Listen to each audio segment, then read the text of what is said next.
direto do Canadá. Começa agora mais um Pode Deixar.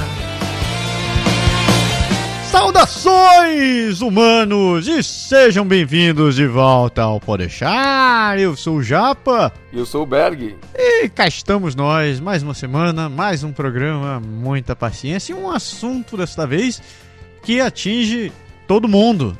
Literalmente todo mundo. Pois é, a menos que você seja um daqueles poucos felizardos que ganharam na 649. Queria ser tanto eu.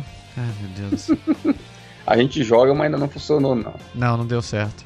Hoje nós vamos falar sobre salário, a hora do pagamento. Entender como funciona, o que sobra, para onde vai, o que são os benefícios, tudo isso e muito mais. Você vai entender daqui a pouquinho.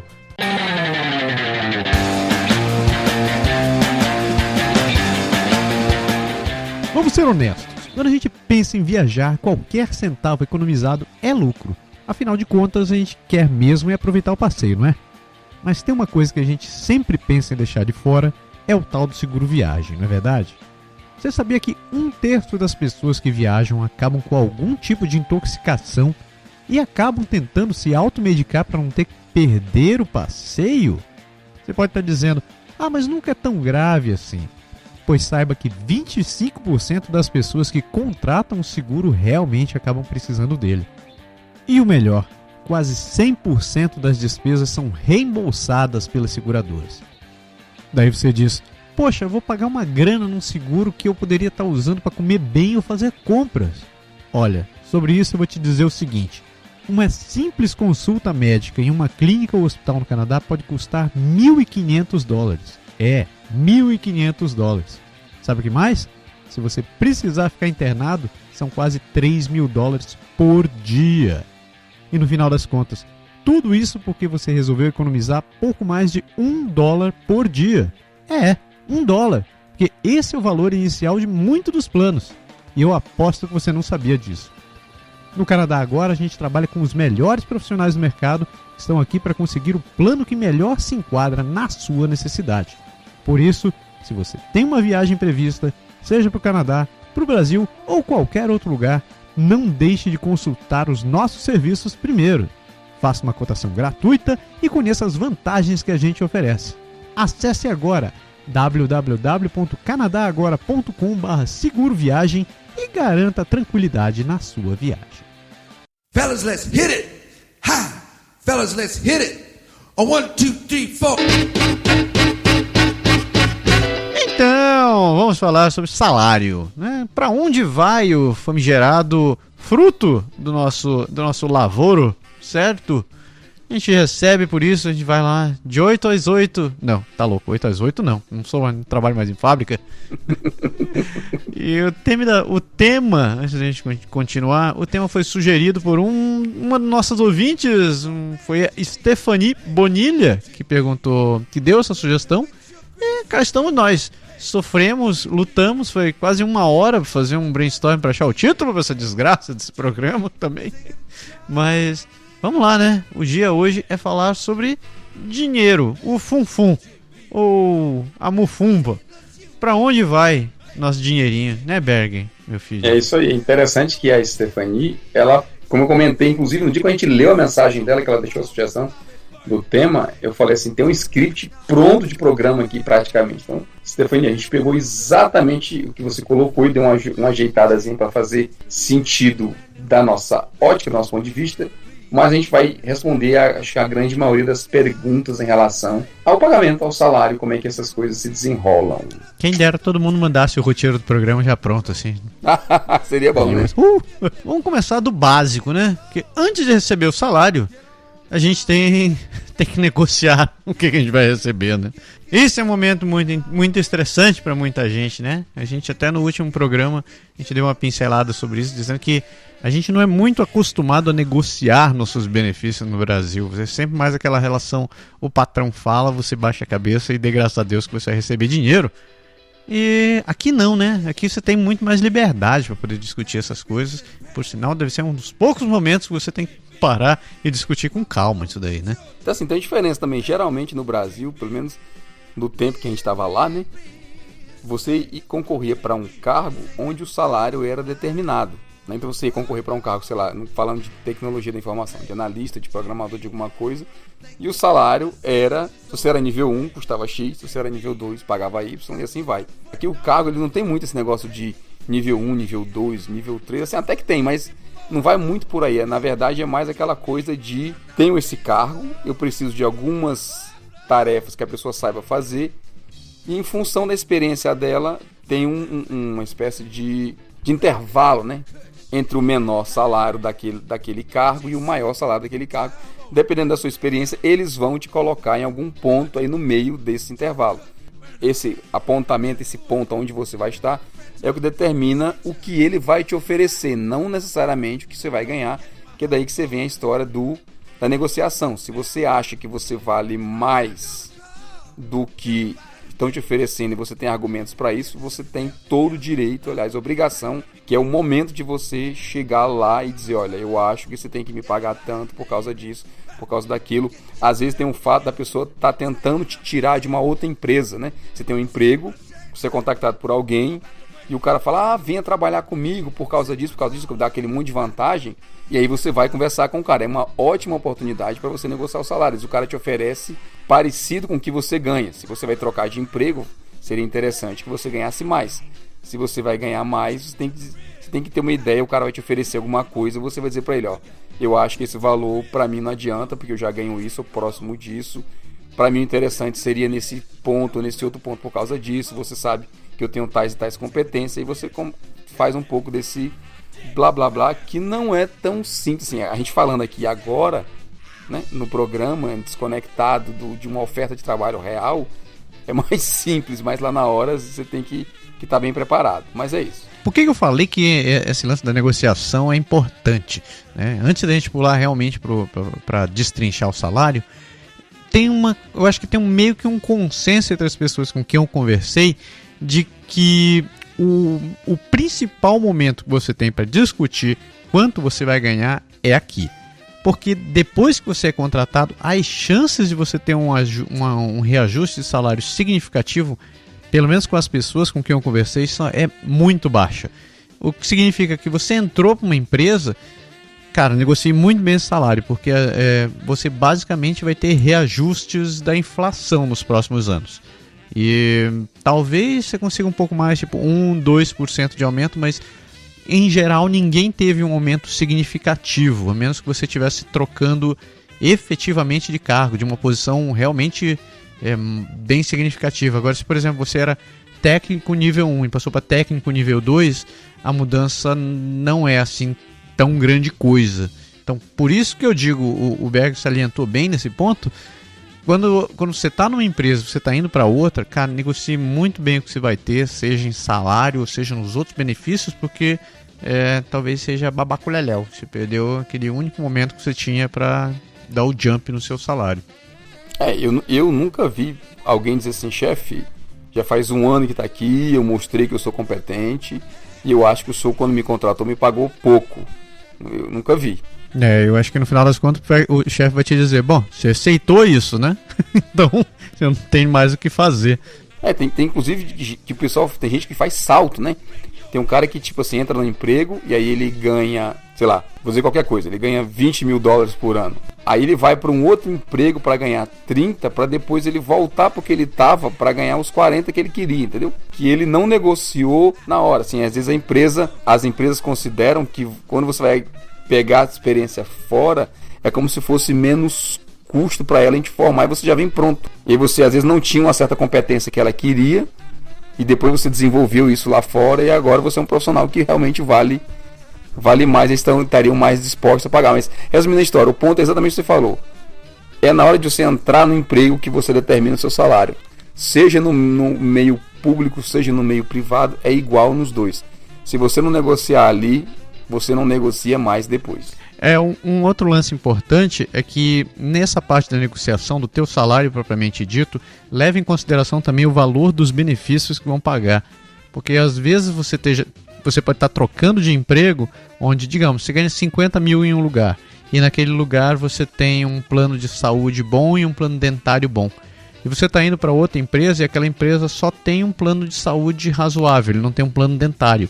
Se você for alguém que precisa, que conta com um plano dentário, faça bem as contas de quanto você vai estar perdendo nisso daí, porque talvez, porque trocando de emprego você vai ter que sair do seu bolso, e talvez a diferença do salário menos o benefício que você vai ter não compense tanto que você vai sair, né? A primeira coisa que acontece depois que você termina de negociar é você assinar um contrato, o básico, né? E, exato. Diferente do Brasil, aqui não tem a tal da carteira de trabalho. O contrato que é assinado entre você e a empresa é realmente isso, é um documento que é redigido pela empresa, que tem lá todas as condições do seu trabalho, vai dizer, você vai trabalhar tantas horas por semana, você vai receber tanto por hora, ou você vai receber tanto por período, um valor fixo, whatever, que vai estar bem descrito nisso daí, vai dizer qual a função que você vai estar desempenhando, quais as suas obrigações ou suas restrições, digamos, você não pode trabalhar em outra empresa do mesmo ramo nos próximos X anos, ou então ele vai dizer, você tem que estar disposto a trabalhar durante finais de semana, você tem que estar disposto a ser acionado por telefone, fora do área de trabalho, etc, etc, etc. Então, todas as condições do seu trabalho vão estar descritas ali. E é basicamente isso. Esse é um documento oficial, esse é um documento legal. E talvez você note que existe uma grande diferença entre o seu e de um amigo seu, um colega seu. Porque os contratos são redigidos de pessoa por pessoa. Então, mesmo que eles compartilhem algumas cláusulas em comum, mas os benefícios e as condições que você acertou vão ser específicas de um para um. Eu acho que basicamente isso mesmo. Não tem. Assim, você falou de benefício agora há pouco, os benefícios também são descritos no trabalho, como quanto seu tempo de férias, todas as cláusulas gerais. É um contrato de trabalho, como acho que no Brasil deve ter também parecido, não é tão diferente. E é a mesma coisa tanto no privado quanto no público, tá? Se quem vai para o governo é a mesma coisa, tem um contratinho também lá, tem o seu tempo de experiência, se você não passar naquele tempo de experiência, a empresa pode dispensar, tem todas as regras estão ali.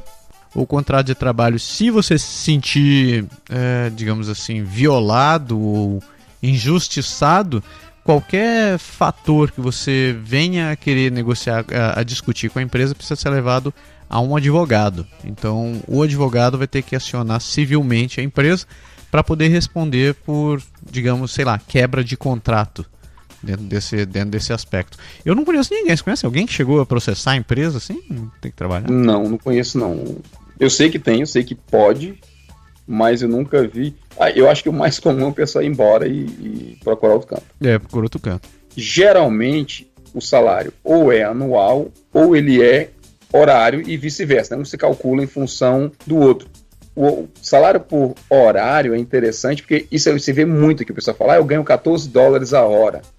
Mas talvez se eu ganhasse $21 a hora, se eu ganhasse $16 a hora. Isso influencia bastante o quanto você vai receber no final. E o outro ponto que eu queria dizer em relação a isso é que você pode ser contratado, assim, tem muitos tipos de emprego em que você não tem aquelas 7 horas diárias, né? Tem gente que trabalha tempo completo, ou seja, 7 horas por dia, 5 dias por semana, faz 35 horas por semana, ou 37 horas por semana, ou 37,5, desculpa, ou 40 horas por semana, e aí você tem o seu salário calculado anual em função disso. Mas tem muita profissão em que você ganha por tempo parcial, ou seja, a pessoa trabalha às vezes 2 vezes por semana, só 4 horas por dia nessas 2 vezes, então o valor da hora vai dar mais ou menos quanto você faz o cálculo e quanto você vai ganhar no fim das contas. É bem lembrado. Eu lembro de um amigo nosso, ele trabalhava para uma empresa, ele trabalhava como vendedor numa empresa,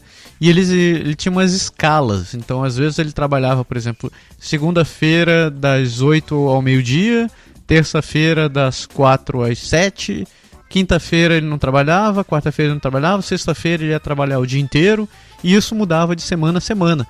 Então nem mesmo os dias, o número de horas que ele trabalhava por dia ou por semana eram fixos. Ele tinha que levar em consideração isso daí e o próprio horário. Como ele não conseguia fechar um orçamento dentro dessa escala extremamente variável de onde ele estava, ele acabava pegando um segundo emprego. E ao pegar o segundo emprego, ele tinha que levar em consideração quanto ele poderia ganhar para poder complementar o orçamento dele. Então é um malabarismo. Isso é outra coisa que é muito comum aqui também. Você vê as pessoas, às vezes, entram em tempo parcial em 2 ou 3 empregos para conseguir fazer o equivalente de um tempo completo, salário integral. Você vê muito em supermercado, em lojas, em... área de saúde, tem muita gente área de saúde, assim. Exatamente, em várias profissões, como eu estava dizendo, esse lance de você trabalhar horas específicas, né, nas lojas. É importante saber que você tem também esse lance de tempo parcial e tempo pleno, né, tempo total, com salário de base comum. Além dessa parte da remuneração por tempo trabalhado, existem outros profissionais também que trabalham de forma diferente. Então ele tem uma remuneração complementar, ou a única remuneração que eles têm é em cima dessa. Então, no caso de gente que trabalha por comissão ou por gorjeta, digamos, você... Ou as duas, né? Ou as duas. Um caso clássico são os, como é que chama isso daí? Os consultores financeiros. Consultor financeiro e agente imobiliário, eles trabalham única e exclusivamente por comissão. Eles não têm um salário fixo e eles recebem em cima das vendas da produtividade deles. E é interessante, uma coisa interessante de notar, geralmente a gente está acostumado a ver isso daí em vendedores no Brasil. Vendedor trabalha por comissão e tal. De modo geral, se você é um vendedor independente, isso é verdade. Agora, digamos que você seja um funcionário de uma loja, como um vendedor Canadian Tire, ou vendedor da Best Buy, ou whatever. A sua comissão, inclusive um ouvinte nosso, o Marcos, que falou isso, ele trabalha numa Best Buy, e ele falou que os vendedores que trabalham na loja, eles recebem salário fixo, e ponto final. Não importa se eles venderem mais ou se eles venderem menos, eles não vão ganhar uma comissão extra por causa daquilo ali. Essa é uma outra condição interessante a verificar quando você negocia um trabalho, né?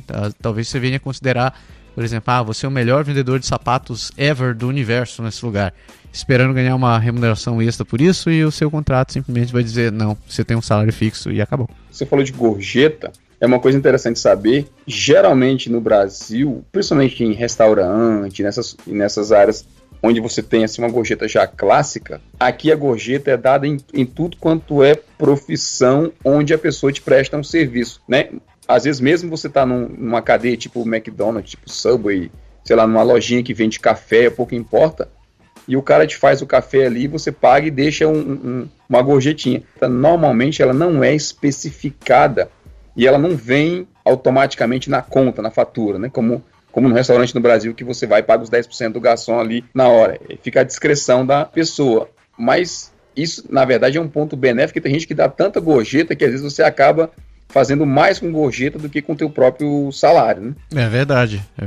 Exatamente, cadeia de fast food, se você estiver pagando em cartão, por exemplo, a máquina, às vezes, ela te dá a opção de especificar uma porcentagem ou um valor para essa gorjeta. E às vezes não. Tem aquela caixinha do lado do caixa, geralmente com moedinha ou com umas notas jogadas ali, que é exatamente onde eles esperam que você dê a sua comissão. A gorjeta fica entre 10% e 20%. 20% geralmente se o cara tiver um serviço excepcional, maravilhoso. Alguns restaurantes eu já vi, eles embutem uma gorjeta fixa, uma gorjeta obrigatória no caso de você chegar com um grupo muito grande de pessoas. Então, tipo, 8 ou mais pessoas. Alguns restaurantes já acabam estipulando, colocando essa gorjeta fixa na tua fatura. E você não tem muito o que fazer nesses casos. Para resumir o que a gente falou agora, não tem CLT, é um contrato assinado, o seu salário é negociado em função da sua experiência, do tempo que você tem.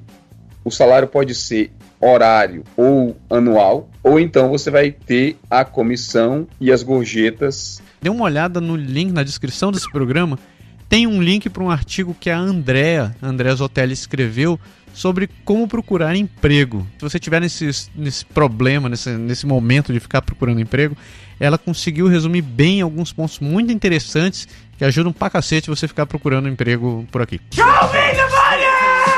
Em termos de recebimento do salário, como é que fica essa história? O salário ele é pago por mês? Regra geral, não, né? É muito raro, nunca vi ninguém pagar salário por mês aqui. O salário ele pode ser semanal, ele pode ser quinzenal, que é o mais comum, e ele pode ser também por entrega de serviços. É mais difícil, mais raro de você ver, mas tem também. O principal a saber é que o salário geralmente é calculado de forma quinzenal. Você vai receber a cada 15 dias, tem mês que você vai ter 2 pagamentos, tem mês que você vai ter 3 pagamentos, porque às vezes o mês tem tipo mais ou menos 5 semanas, e aí cai que o terceiro salário, que seria o primeiro do mês seguinte, ele cai ainda dentro do intervalo do mês. Eu queria só chamar a atenção para esse ponto, para uma coisa, que é o fato de que muita coisa aqui você também consegue pagar por semana ou pagar por quinzena. Então eles já fazem, acho que meio uma modalidade associada, você recebe e você paga para não ter problema. A gente já comentou aqui em outros programas, por exemplo, se você compra um carro, por exemplo, ou a compra da casa, algumas coisas assim, você pode escolher de pagar quinzenalmente, e aí os juros é calculado diferente e tal, tem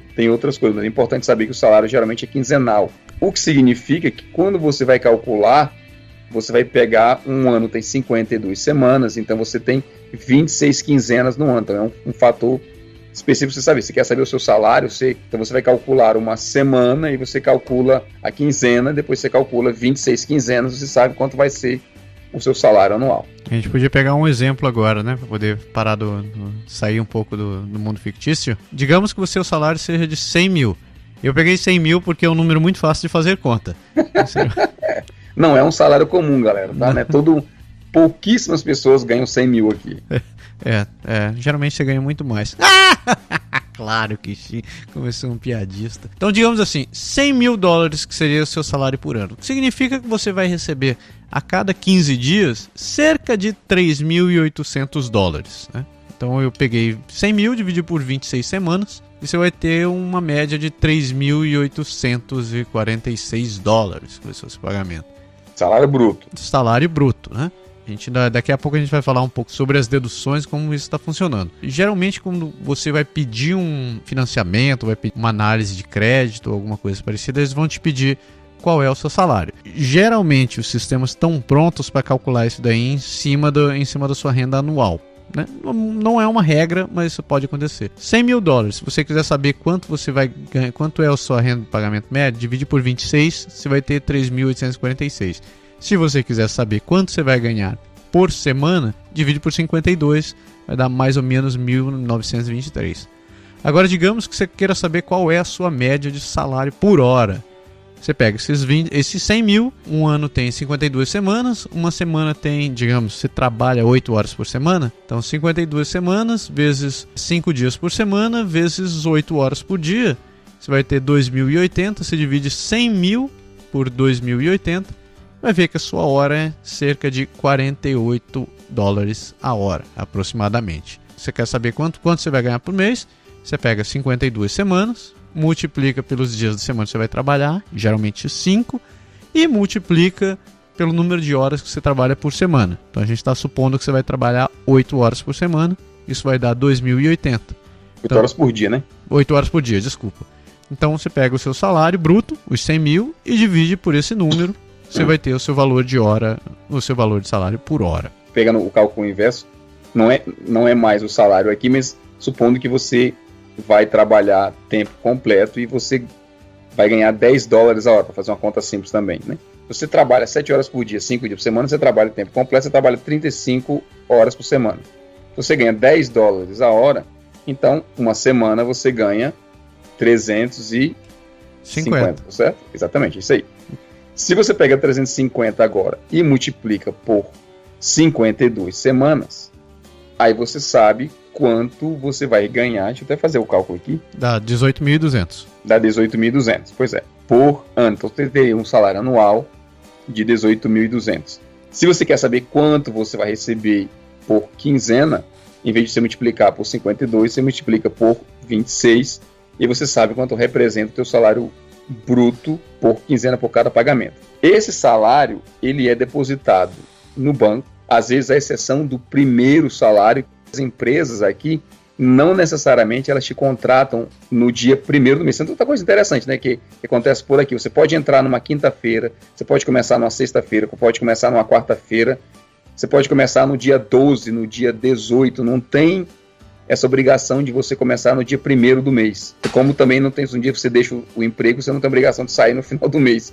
Você sai quando o acordo é feito, e aí quando você negociou com a outra empresa, às vezes você vai entrar, e aí os sistemas se calculam e no final você recebe o que é seu direito ou devolve se você tiver recebido a mais. Mas o importante é saber que você pode entrar em qualquer dia do mês e em qualquer dia da semana. Às vezes, quando você entra muito próximo do dia do pagamento que a empresa faz, acontece que às vezes ela não tem aquele mecanismo muito rápido para conseguir botar você no sistema, fazer toda a burocracia, papelada, não sei o quê, e te pagar o primeiro salário na tua primeira quinzena real. Então o que eles fazem, às vezes, ou eles acumulam e te pagam no final do mês, ou eles te dão um cheque ou alguma outra forma, um depósito em banco, alguma coisa que a empresa faz assim meio que para compensar, para você não ter tanto prejuízo, para que você consiga ser pago por teu primeiro salário até você estar no sistema bonitinho e tudo tá certo. Daí para frente a coisa fica mais normal. Show me the money! É muito raro acontecer da empresa também te exigir que você tenha uma conta em um banco específico. De modo geral, é qualquer lugar que você tenha conta, desde que você tenha uma conta de banco válida, eles vão poder eles depositam seu dinheiro lá. Isso faz parte do formulário que você preenche. Geralmente quando você vai assinar o seu contrato, eles pedem algumas informações, e uma delas é exatamente esse lance da tua conta bancária, para que eles possam fazer o depósito. Você falou que não é obrigatório, mas algumas empresas têm já determinado o banco que elas fazem, assim, que é o padrão, e o governo, por exemplo, no caso aqui do Quebec, por exemplo, é o Banco Desjardins, que é o banco do principal. Geralmente eles pedem para você ter uma conta no Desjardins para poder fazer o pagamento. O último fator que eu tenho para falar sobre salário é que às vezes, geralmente os dias de pagamento coincidem ou com o primeiro dia do mês ou com o primeiro dia útil do mês. E a mesma coisa vale também para o segundo pagamento. Tem empresas que pagam sempre no dia 1º e no dia 15, tem empresas que pagam no dia 15 e no dia 30, tem empresas que pagam na primeira segunda-feira útil do mês, tem empresas que pagam na última sexta-feira útil do mês, e por aí vai. Então, como o Berg falou, não tem uma regra assim, para o dia do pagamento. Mas não tem não. O meu, por exemplo, hoje no governo, ele é nas quintas-feiras. Caraca, que zona! É nas quintas-feiras, e assim, cara, uma vez cai dia 14, outra vez cai dia 17, outra vez cai dia 20 e tanto, não tem, é cada 2 semanas, claro, é quinzenal, não tem essa. Então, você sabe, assim, no começo do ano, a gente recebe um calendário já, é um calendário anual, um calendário comum, e ele vem pintadinho, bonitinho, todas as quintas-feiras nas quais você vai ter um pagamento. Que coisa amiga, pô, isso é legal. Então você já se prepara, assim, para fazer suas... E é até interessante, porque eles pedem, quando você vai fazer compra, que você vai fazer algum tipo de financiamento ou de alguma coisa, para você ter em mente essa data, essa quinzena do contra-cheque, para você pendurar a sua prestação do financiamento ou alguma coisa colado, para você ter menos impacto direto, entendeu? Faz sentido. Show me the money! E agora vem a parte que sempre dói em todo mundo, né? As tais das deduções, que é a parte que sempre dói, porque você olha assim, é igual a mesma coisa quando você vai fazer compra. Você chega num lugar, você olha assim, nossa, uma televisão por apenas $100, que legal! Aí você se esquece que tem as malditas taxas que você tem que pagar em cima daquilo que não está anunciado em cima do valor. Exato. É a mesma história em cima do salário. Você olha assim, o cara te diz, não, vou te pagar $100 mil por ano. Você, caraca, 100 mil é grana pra cacete, tô muito feliz, vou comprar uma casa no primeiro ano. Claro, bonitão. Você esqueceu da parte das deduções. E as deduções geralmente te fazem chorar. E chorar mesmo. Isso talvez seja uma das coisas que é mais diferente do Brasil, né? Porque no Brasil, geralmente, dedução é associado a imposto de renda. Yep. Aqui, não vou dizer que é diferente. Aqui também, obviamente, tem o imposto de renda, tem um bocado de outras deduções. Tem até benefício que você recebe, que parte dele é deduzido no salário. Tem aposentadoria, tem um monte de... Também a gente vai fazer uma listinha aqui, tem um monte de coisa. Mas é importante você saber que, na média, você vai pagar entre 25%, 30% até 45% do seu salário na fonte. Eu concordo, teu salário pode acabar sobrando dentro dessa faixa, mas isso depende muito da província também. As províncias, elas têm a liberdade de mais ou menos definir quais são as suas faixas de imposto em cima dos salários. Isso geralmente causa uma dor de cabeça miserável, não só para brasileiros, mas para canadenses também. Principalmente quando você está pensando em trocar de província, ir para um lugar e para o outro. Eu estou aqui com a base dos impostos. Nossa, isso daqui vai ser interessante. Eu estou aqui com a base dos impostos. Eu vou pegar um exemplo aleatório do que seria a gente tentar trabalhar em um determinado lugar aqui e ver quanto é descontado de um lugar para outro. Lembrando que a melhor opção para você saber isso daqui é conversando com um contador. Tem vários sites, a gente vai deixar uma lista aqui no programa também. Tem vários sites que você pode fazer algumas simulações, mas se você quiser ter certeza disso daí, a melhor opção é falar com um contador. Então vamos pegar o mesmo exemplo dos $100 mil do cara de agora a pouco, né? E digamos que ele esteja morando em Quebec. De modo geral, você mora em Quebec, você vai ter descontado o seu imposto provincial e o seu imposto federal. Esses dois dão mais ou menos $30 mil. Só esses dois. Então, daqueles 100 mil que você esperava ganhar, 30 mil já foram para o governo federal e já foram para o governo provincial. Então, aí você já está em 30%. Então você já tem 30%.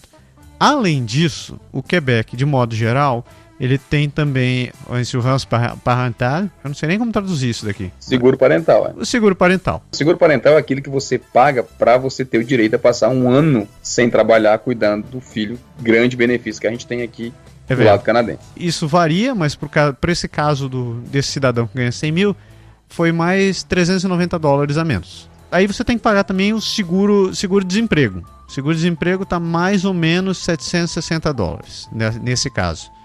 E aí também tem o tal do CPP, que é o Plano de Pensão do Canadá, que para esse cidadão aqui foram $2.630. Então, somando todos os descontos, dos 100 mil que você tinha de salário, sobraram 65.900. Foi um eu disse, caiu na casa dos 40% mais ou menos, né? Pois é, você teve uma média de 34%, mas os impostos marginais são cerca de 45,7% em cima desse cidadão.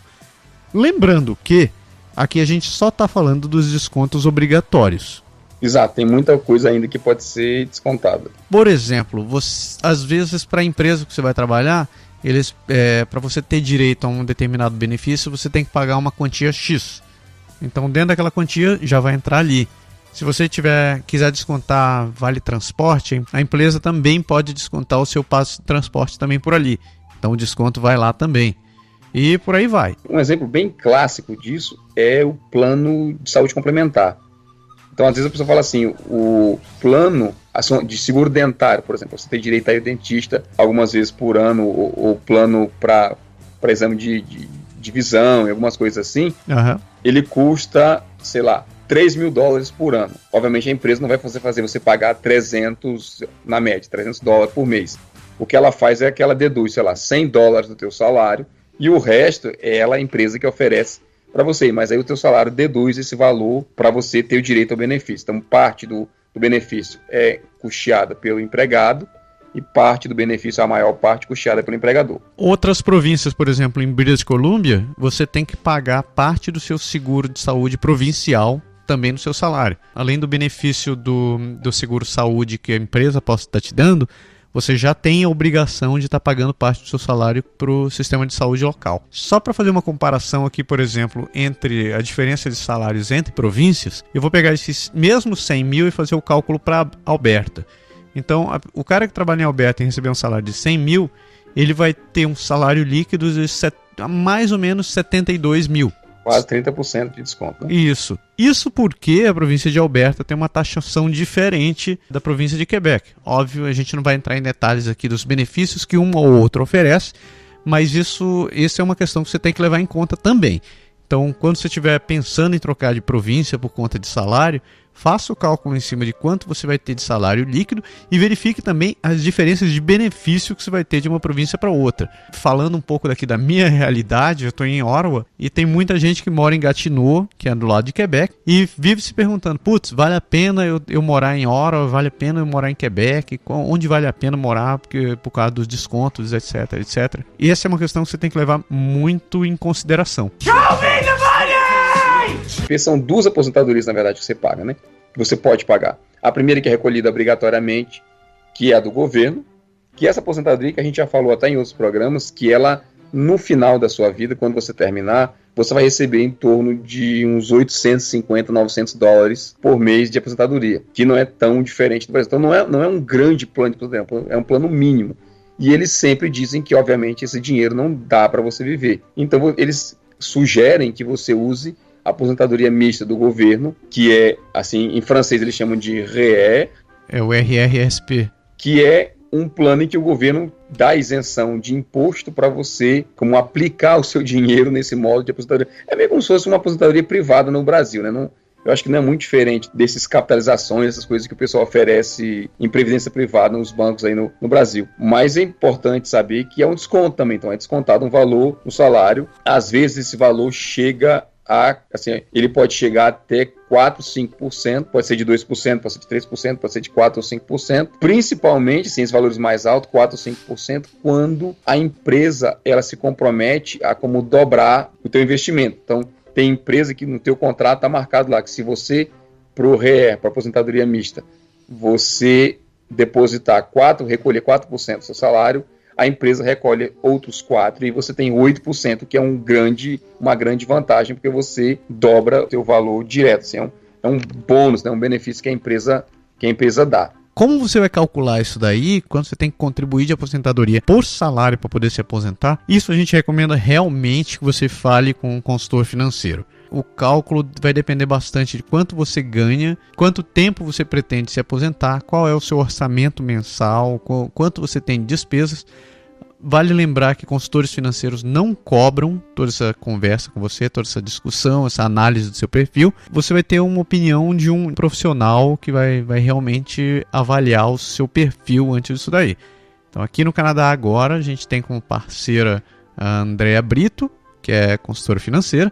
Se você tiver alguma dúvida, você pode entrar em contato com a gente ou entrar em contato direto com ela, também vale a pena. Realmente é complicado esse cálculo, certo? Muitos bancos, muitas instituições financeiras, elas oferecem uma espécie de calculador de aposentadoria, mas o valor é tão seco que você não sabe quais são as variáveis que pode jogar para você ou contra você nessa história. Então, eu estou de acordo contigo, realmente procure um consultor financeiro, porque só ele tem realmente conhecimento para te explicar o justo. Eu acho isso quase magia negra, quase alquimia, na verdade, você entendeu um negócio desse? Mas é importante você consultar também, porque quando você começa a fazer contribuições para o seu REER ou para o seu RRSP, tem algumas jogadas fiscais que você pode ter. Então, você tem um limite que você pode debitar por ano, você pode colocar na sua aposentadoria por ano. E esse valor, ele também é dedutível dos impostos que você tem que pagar, até uma determinada quantia. Falar assim de cabeça é muito aleatório. É bom que você coloque isso no papel, tenha bem calculado, baseado no seu salário, baseado nas suas contribuições, todo o seu perfil de gastos, se você tem filhos, está pagando faculdade, etc, etc, etc. Tudo isso vai influenciar no seu na sua declaração de imposto, no seu ressarcimento, ou quanto você vai poder investir na sua aposentadoria. Se você for um cara que curte realmente contabilidades, taxas, whatever, pulo de cabeça e vai com fé, meu querido, mas eu não recomendo ninguém fazer isso daí por conta própria. Também não. Tá, realmente o buraco é bem lá embaixo. Se você quer ter uma ideia geral do teu salário, é isso. Quando você calcular o teu salário bruto quinzenal, né, você divide por 26, aquela coisa toda, você pode fazer uma conta simples. Você pega esse valor, multiplica por 0,7 ou multiplica por 0,6 e isso vai te dar um intervalo. Né? Você tem mais ou menos uma ideia global de quanto o teu líquido vai ficar.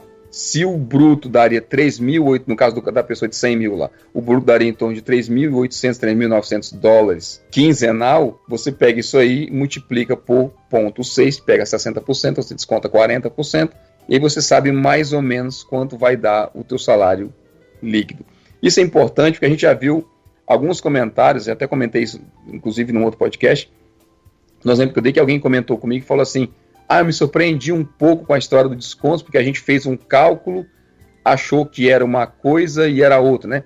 Um caso bem mais fácil de você entender, de você calcular, é o exemplo, eu gosto dos exemplos de 60 mil, que é um salário médio, muita gente ganha esse salário, assim, médio para alto, né? Uhum. Muita gente ganha esse salário por aqui, e o cara fala assim, vai te pagar 60 mil por ano, cara, beleza, 5 mil por mês.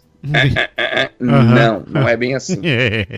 Né? Essa é a grande pegadinha. Que, inclusive, eu li manchetes desse tipo no Brasil, e eu queria até aproveitar e fazer um alerta. Abra bem um olho. Tá? Eu vi uma manchete, por exemplo, que falava, tipo, o Canadá está contratando e pagando salários de até 15 mil reais mensais. Bem lembrado. Para o grande comum dos mortais no Brasil, 15 mil reais é um baita salário, e a pessoa às vezes cresce o olho, não sei se ela pensa que 15 mil reais vai virar 15 mil dólares, ou se ela transfere na mente uma ideia de riqueza instantânea, mas eu queria fazer um alerta para dizer que, para começar, 15 mil reais dá em torno de 5.800, 5.900 pelo dólar da cotação dólar dessa última semana, dólar canadense, estou falando. Então dá em torno de 5.800, 5.900 dólares canadenses. Se o teu salário é calculado assim e a pessoa multiplicou por 12, né? 6 vezes 12, ela vai te dar um salário de 72 mil, mais ou menos, ano, para fazer um cálculo rápido, certo? Posso te garantir que uma pessoa que ganha em torno de 70 mil mês, ganha em torno de 70 mil por ano, ganha em torno de uns 3 mil dólares líquido por mês. O que não é ruim, né? Não, pra cá é ótimo, mas isso é outro impacto, porque quem vê 15 mil dólares e tal, fala assim, porra, 3 mil líquido, acha que vai viver pobre de marredeci, né? Igual a musiquinha lá.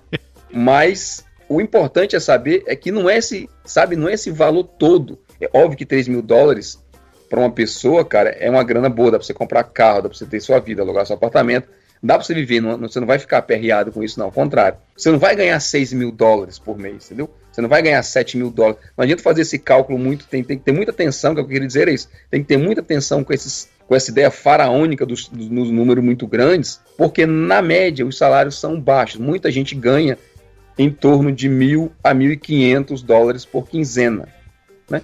Então você vai ter um salário de, sei lá, 1.800, 2.000, 2.200, 2.300 dólares por mês, perto de 3 mil. Você está começando a subir um pouco já. Mas não é esse salário todo, entendeu? Então tem que ter essa ideia na cabeça, principalmente quando você for ver depois custo de aluguel, custo de seguro, custo de eletricidade, ter telefone, ter carro, e aí você começa a pensar em todo o seu custo de vida, você saber que você não vai chegar nenhum brasileiro aqui, na grande maioria, força de expressão, mas na grande maioria, ninguém vai chegar aqui e vai ganhar 5 mil dólares de salário líquido, entendeu?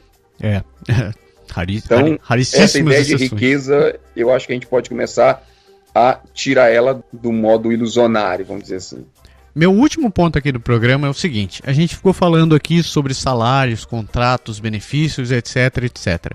Todos esses cenários que a gente apresentou para cá são, de modo geral, aplicados para quem é funcionário, quem é contratado por uma empresa como empregado.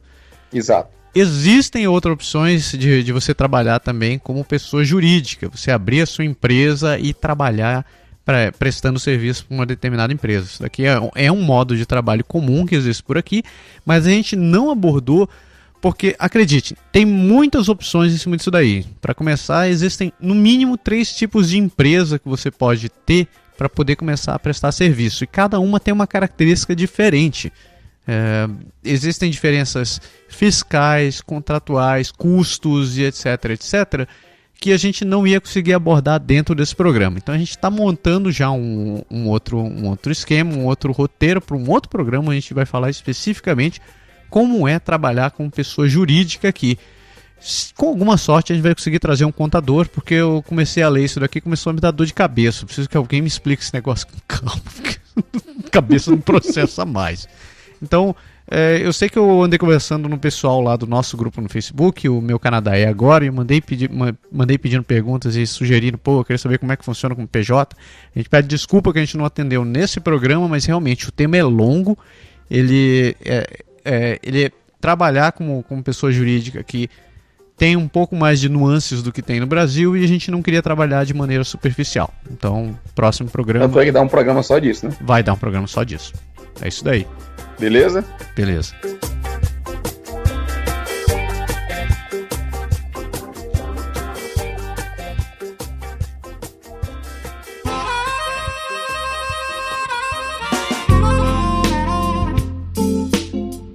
hoje é meu dia de novo da gente falar em francês e, obviamente, comentários do Japa em inglês na nossa parte tecla SAP. Como a gente está falando de salário, de pagamento e algumas coisas assim, eu resolvi falar de férias. Então, no programa de hoje, a gente vai falar um pouco de férias, de como você pode tirar férias, de como funciona em termos de planejamento, como é que as empresas lidam com isso. Então, a gente vai discutir um pouquinho sobre isso agora. Aperta a tecla SAP e você vai começar a nos ouvir em inglês e francês. Então vamos lá?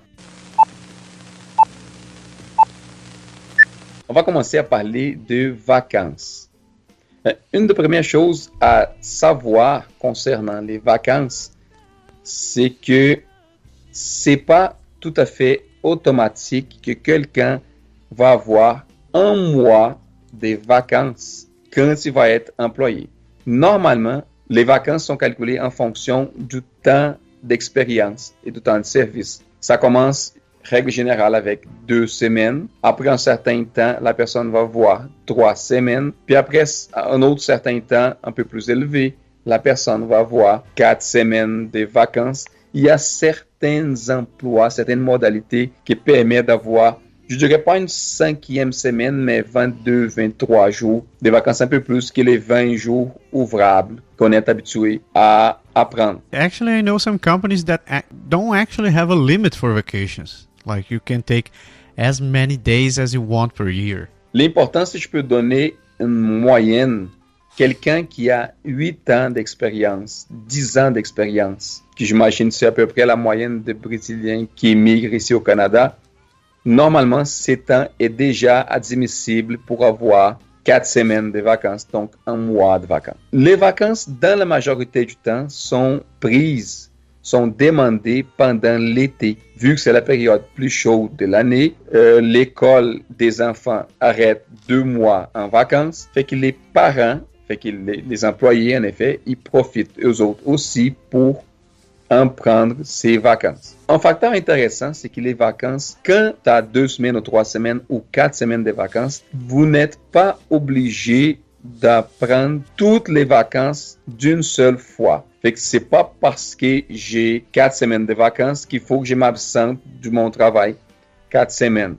Il y a plusieurs personnes, c'est très normal, c'est très commun ici, que les personnes sortent par exemple 2 semaines dans une période, puis après ça, elles sortent 2 autres semaines dans une autre période, quelqu'un qui a 4 semaines de vacances, ou même des personnes qui sortent 2 semaines à un moment donné, puis après ça, elles sortent 1 semaine, puis après ça, elles sortent une autre semaine. Fait qu'il y a des personnes qui sont en vacances, par exemple, en juin, juillet, août, puis après ça, sont en vacances en septembre, puis après ça, sont en vacances en décembre ou en novembre. La période, par exemple, de la fin de l'année, on a déjà parlé de ça en portugais dans d'autres podcasts ici. Normalement, en décembre, il y a la période de Noël, la dernière semaine et demie ou même 2 semaines, dépendamment de l'emploi, du mois de décembre, sont congés.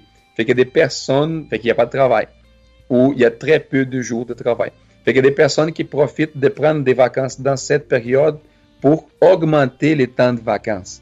Fait que la personne prend 3 semaines de vacances, par exemple, plus les 2 semaines de la période de fin d'année. Fait qu'ils ont 5 semaines de vacances. Puis, ça reste dans la banque encore 1 semaine de vacances parce que des 4 semaines que la personne avait droit, elle n'a pas pris toutes. Fait qu'il reste 1 semaine qu'elle va pouvoir prendre un autre moment dans l'année. There's something I find interesting, like in this vacation stuff, is in Brazil it's very common that people take, let's say, 10 days of vacations and they sell 20 days of vacation there.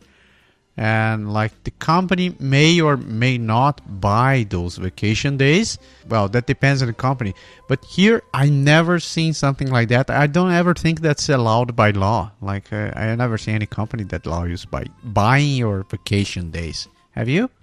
Je sais pas si c'est légal ou pas légal, mais je sais que quand tu démissionnes, à peu près comme au Brésil, il y a un certain calcul qui peut être fait si tu veux être payé pour la période de vacances. Je pense que dans ces cas, c'est possible. Oh yeah. Mais normalement, je suis d'accord avec toi, il n'y en a pas vraiment une modalité normale où la personne veut dire non, j'aimerais comme vendre 1 semaine de vacances pour la compagnie puis qu'elle paye Peut-être c'est possible, mais je n'ai jamais vu arriver. I think there's nobody crazy enough to selling vacations here. Like, je suis pleinement d'accord.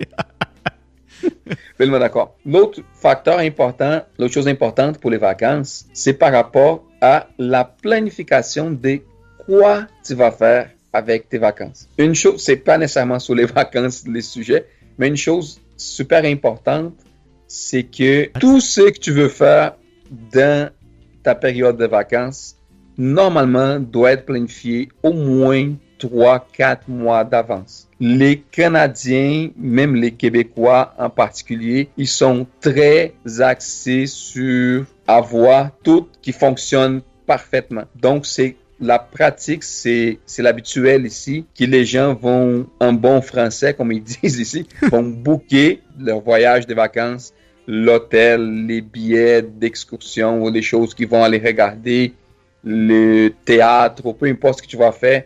Si tu vas voyager dans un autre pays ou si tu vas dans une autre province canadienne, normalement, tout est comme réservé beaucoup d'avance. Fait que les personnes qui décident de partir en vacances puis qui veulent tout de suite trouver tout facile, c'est pas simple. Je donne un exemple, Walt Disney par exemple. Si quelqu'un décide que dans 2 semaines, elle va aller dans Walt Disney, il y a de très fortes chances que la personne trouve seulement les forfaits, les valeurs plus chères, qui va payer plus parce qu'il n'y a pas réservé vraiment beaucoup d'avance. Un autre bon exemple, c'est les billets d'avion. On sait, par exemple, moi, normalement, quand je veux aller au Brésil en vacances, j'achète mes billets autour du mois d'avril, même si je veux aller en décembre, parce que c'est la période où les billets sont moins chers. Si on laisse proche du temps normal, ça va finir par coûter beaucoup plus cher. Fait qu'il faut vraiment planifier bien, puis anticiper, puis savoir vraiment prendre d'avance les choses, parce que avec toi, principalement pendant l'été, pendant la période chaude, les Québec au complet, par exemple, si je parle de mon cas ici, ils vont partir en vacances. Fait que partout, ça va être comme plein de monde où les hôtels où les réservations vont être plus difficiles. As-tu des commentaires par rapport à ça? My wife doesn't like me very much in this subject because every time she tells me we need to take vacations during summer, I tell her that I refuse taking vacations during summer because it's usually like when everybody's taking vacations, so everything is more expensive. So you either like schedule everything in advance for a year before, or you're gonna be paying like double, maybe 3 times more. And like, I don't take vacation on summer. I really hate this. Really hate this stuff. Il y a des personnes qui ne prennent pas parce qu'ils trouvent que c'est très chaud. Yeah. Oh, yeah. I've seen that too.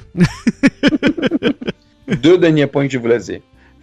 On a parlé de vacances de 2 semaines, 3 semaines ou 4 semaines. Mais qu'est-ce qui arrive si la personne décide de prendre, par exemple, 2 mois de vacances? Bon, la première chose, c'est qu'il faut que tu négocies avec ton employeur pour dire, par exemple, je vais aller au Brésil, puis je vais visiter ma famille, puis j'aimerais vraiment passer 2 mois là-bas. Normalement, ici au Québec, les gens sont très sensibles à l'immigration. Fait que je connais beaucoup de cas où c'est autorisé, il n'y a pas de problème. La seule chose, fait que tu ne seras pas payé par les 2 mois, par les 2e mois, que vous avez fait. Si quelqu'un a 4 semaines de vacances, puis décide de prendre 8 semaines, passer 2 mois au Brésil, fait qu'il va finir par faire ce qu'on appelle ici du sans solde. Fait que tu ne seras pas payé, tu peux sortir, l'entreprise t'autorise à s'absenter sans qu'elle te mette dehors après, pour absence injustifiée, mais elle ne te paye pas. Fait que c'est toi qui vas devoir composer avec tes dépenses, autant au Canada au Brésil, par exemple, dans la place où tu vas y aller, puis vous finissez par payer pour ça, mais il n'y a pas nécessairement trop de problèmes. Fait que c'est un affaire qui je trouve très positif, parce que souvent, on voit les cas où la femme, par exemple, elle a accouché, elle a eu son bébé, puis vu qu'elle est en arrêt de travail, ou 10 mois, ou 6 mois en arrêt de travail, la brésilienne, il y en a beaucoup qui préfèrent d'aller au Brésil, puis rester avec la famille 2 mois, 3 mois. Puis les pauvres maris qui restent tout seuls, des fois, ils décident aussi, lui, de dire, j'aimerais aussi profiter, puis passer peut-être pas 2 mois, mais 45 jours à place de 30 jours, fait que ça finit qui est comme 2 semaines de plus, qui ne seront pas payées, mais les entreprises, elles t'autorisent à le faire. Yeah, good point. Like, you mentioned about like giving birth and taking vacations. I know a lot of people that used to take like, they take vacations together. So they, at the same time that they have the license for like maternity leave, they also take conjugated vacations with that maternity leave. So in general, if they have like, 3 months or 3 weeks of vacations, 3 weeks vacations plus the 3 months of maternity leave, they put it all together just for enjoying the time. So, yeah. C'est ça. Fait que voilà pour aujourd'hui, c'était mon sujet de cette émission. Maintenant, je pèse sur la touche SAP à nouveau e a gente volta a falar em português, porque a gente tem mais uma parte interessantíssima do programa a vos apresentar. Vamos lá.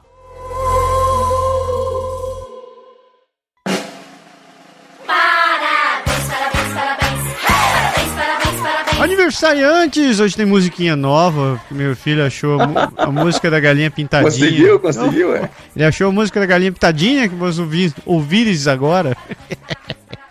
É, coisa amiga. Quem que tá fazendo aniversário? Vamos direto com isso daqui. Então vamos lá. Do meu lado, Tiago Menon, William Eloy, Leandro Barreto, Tibério de Oliveira, Silvinha Abreu e Raquel Jucá.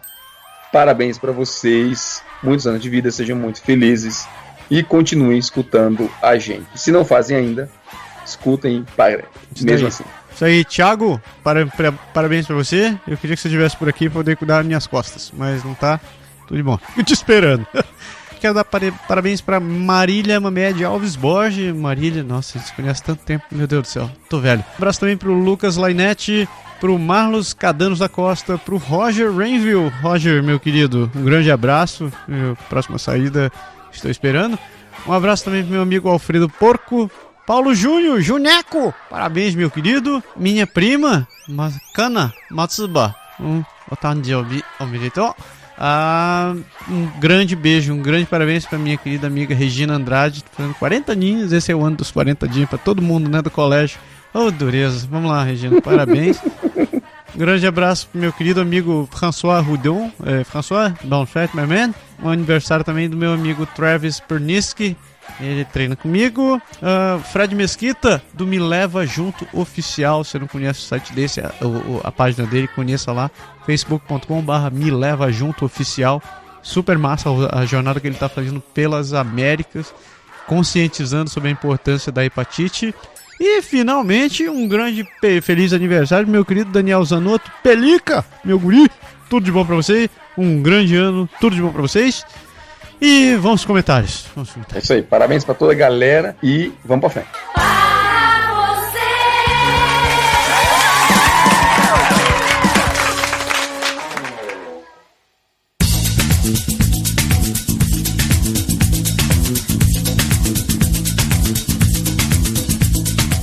Meu Deus do céu, 2 mensagens, mas são 2 mensagens bibliotecárias, bibliotequistas. Não, a primeira nem tanto, a segunda um pouco mais. Obviamente vou pegar a menor e vou deixar a maior pra você, que é o nosso narrador oficial. Tá aqui, vai. Então vamos lá, Rodrigo Patrizzi comentando sobre o programa 147. Você ainda é brasileiro. Rodrigo, obrigado. Rodrigo, realmente ele comenta a grande maioria dos nossos programas. A gente não pode ler todos, a gente faria só um programa do Rodrigo, mas obrigado. Continue escrevendo, não pare não, que é muito bom. A gente vai lendo e vai escolhendo aí o que a gente pode trazer para cá. Então, falando do programa 147. Saudações Canadian. Esse é um tema que sempre aparece nas minhas rodas de bate-papo. Sempre bom falar dele, aliás. Já morei fora um tempo e tinha vontade de voltar. Até porque saí com 17 anos. Fase boa para se morar no Rio. Mas essa sensação de estar no lugar errado sempre me acompanhou. Nunca mais consegui me sentir tranquilo com tudo que acontece no Brasil. Berg, sobre a professora, minha opinião é que não devemos ser bitolados em relação às regras, mas precisamos ter muito cuidado na quebra da regra para não abrir precedentes. Já ouviu falar na teoria da janela quebrada? Acho que vai muito nessa linha. Valeu, galera. Vida longa e próspera. Só um pequeno comentário, acho que é exatamente isso, Rodrigo. O pessoal aqui segue muito essa regra de não abrir os precedentes. Então, eles querem realmente que a coisa funcione, existe um padrão, um procedimento, então a galera realmente segue aquilo ali, eles tentam não abrir muito para isso. Isso daí, a segunda mensagem, meu Deus do céu, a segunda mensagem é da Ana Lise. Ela escreveu em cima de um texto, não foi nem um programa, foi um texto que a gente tem publicado, onde falam sobre as 7 atitudes brasileiras que dificultam a vida no exterior. Uau, vamos lá. A primeira análise é a seguinte: gostei da leitura. Não vejo dificuldade em compreender isto e acho engraçado ter que falar o óbvio, mas sei que às vezes se faz necessário. Sinceramente, não me importa que falem mal do Brasil e do local no qual vivo. Pelo contrário, eu concordo. Tenho um mínimo de discernimento para saber que o nosso país está cada vez pior e a culpa, apesar de cair sempre em cima dos governantes, também é da população que, em geral, é tão corrupta quanto o governo. O que acontece quando algo dá errado é perguntar o porquê deu, se algo é corriqueiro no local, coisas do gênero. Algo importante saber a raiz do problema porque você fica mais por dentro do contexto político e muitas vezes histórico da região. Mas o tom não é bem na crítica negativa, mas sim de curiosidade. Outro ponto é que eu acho triste crescer ouvindo que se deve estudar para não se tornar faxineira ou gari ou comentários do gênero. Fico feliz em dizer que cresci ouvindo que eu deveria estudar para melhorar a vida dessas pessoas que muitas vezes não tiveram a mesma oportunidade. Pô, bom pensamento. Estudar porque o estudo é uma ferramenta que pode poupar esforço físico e que na nossa cultura é bem mais remunerado, o que facilita a vida da gente. Aprendi que toda forma de trabalho, seja ele físico ou mental, dignifica o ser humano e pode trazer a sensação de satisfação ao ter seu serviço bem feito. Outro bom pensamento, né? Concordo por cima. Para dizer que tem muita gente que tem muito dinheiro no Brasil, que veio do nada e nem teve tanto acesso a estudo, mas soube, assim, foi inteligente o suficiente para aproveitar as boas oportunidades, ou teve boas ideias e acabou fazendo fortuna e criando impérios. É bom também lembrar que tem gente que tem muito dinheiro, não só no Brasil, que não tem exatamente muitos escrúpulos dos bons valores, né? Também. Quer dizer que dinheiro não forma porra nenhuma. Ela continua dizendo: é triste saber que as pessoas pensem diferente. Muitas pessoas. É que muitas pessoas pensam diferente. Acho engraçado a cara de surpresa que as pessoas fazem quando descobrem que eu estudo engenharia em uma universidade federal, só porque eu trabalho numa loja de cama, mesa e banho durante as férias. Horas. Realmente, sem comentários. É uma forma de ganhar dinheiro e me ajuda com uma parcela das despesas no resto do ano. Só não trabalho durante todo o ano porque o curso é integral. Como se não bastasse, eu noto que as pessoas mudam comigo ao descobrirem os lugares que estudei e onde estudo. Elas se tornam mais educadas e pacientes. Curioso, né? Basear a vida em cima do que você faz. É muito aquele visual, às vezes, também, né? A pessoa... Sabe aquela coisa de que você vê uma pessoa que entra de terno, e que a pessoa entrou de terno, ela deve ser o cara mais competente, mais inteligente, mais rico e mais tudo, entendeu? Sim, é ficar julgando pelas aparências ou pela tua origem, né? Pode crer. Continuando, ela diz: algumas chegam a ficar sem graça e me pedem desculpas. Nunca precisei disso para tratar alguém bem. Penso que as pessoas merecem o devido respeito e os mínimos de cordialidade. Pode parecer chato, mas acho muito legal reservar alguns segundos do seu momento antes de efetuar o pedido para dizer bom dia. Eu vou mais além, eu costumo dar bom dia para todo mundo igual. Eu acho que não tem problema de quem a pessoa seja. O meu bom dia vai ser igual do faxineiro ao presidente. Vai ser o mesmo bom dia. Ela continua dizendo: as palavras licença, desculpa, por favor, bom dia, obrigado não mordem e faz bem para quem vive e para quem ouve. Eu vejo que a maioria das pessoas não sabem o significado da palavra oportunidade. Concordo. Eles pensam que por terem mais oportunidades são melhores que os demais. Isso é algo muito bizarro. Fico feliz em saber que em outros lugares as pessoas... Fico feliz em saber que em outros lugares as pessoas entendem isso. Sabe, você não precisa estar sorrindo todo o tempo, mas você deve sim ser educado. Lembre-se que o mundo não gira em torno das nossas necessidades e que você não é o único ser amaldiçoado na face da Terra, fadado a ter problemas. Todos nós temos problemas e se você não está sabendo lidar com eles, então procure se consultar com algum profissional capacitado. Não joguem suas frustrações nos outros Se não te faz feliz consigo mesmo, então faça algo para mudar.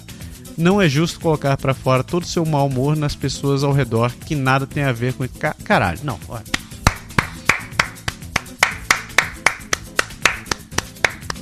Bem isso. Palmas pra ela. Cara, que mensagem.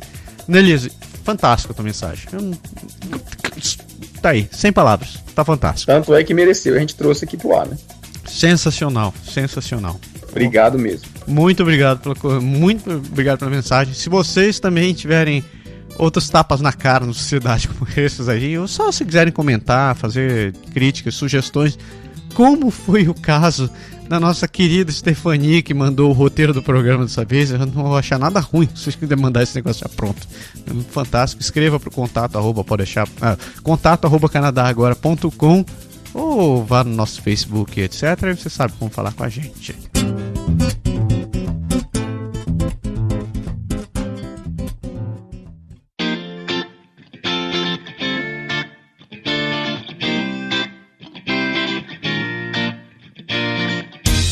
Ai, velho, chega no final. É isso? Missão cumprida. É isso. Missão cumpridíssima. Missão dada é missão cumprida. Espero que a Stefanie tenha gostado. Obrigado por sugerir o programa. Tá aí, a gente espera ter conseguido responder. Eu sei que tem muito cálculo no meio dessa nossa falatória toda, mas é importante que você tenha uma noção. Acho que a gente conseguiu cobrir, regra geral, a maioria dos pontos importantes do básico sobre a hora do pagamento. É isso daí. Lembrando que tem vários links na descrição desse programa, tem várias informações interessantes que você pode continuar dali. Não se atenha simplesmente ao que a gente disse como verdade, mesmo porque a gente não é dono da verdade nem filho do dono. Então tragam isso daqui em discussão, botem em pauta. A gente tem, se você não faz parte do nosso grupo secreto, o Meu Canadá é Agora, entre lá, participe, mande sugestões, contribua, porque a gente quer fazer um programa melhor e a gente só conta com vocês, pessoas fantásticas que investem seu tempo escutando o que a gente fala, que compartilham com seus amigos, que estão sempre com a gente, e sem vocês esse programa não seria porra nenhuma, basicamente. Chega, vamos nessa. Vamos nessa, galera, uma ótima semana pra todo mundo. E semana que vem, se tudo der certo e não acontecer um apocalipse nuclear, a gente volta aqui com mais um Pode Deixar. Falou! Abraço, tchau. Tchau!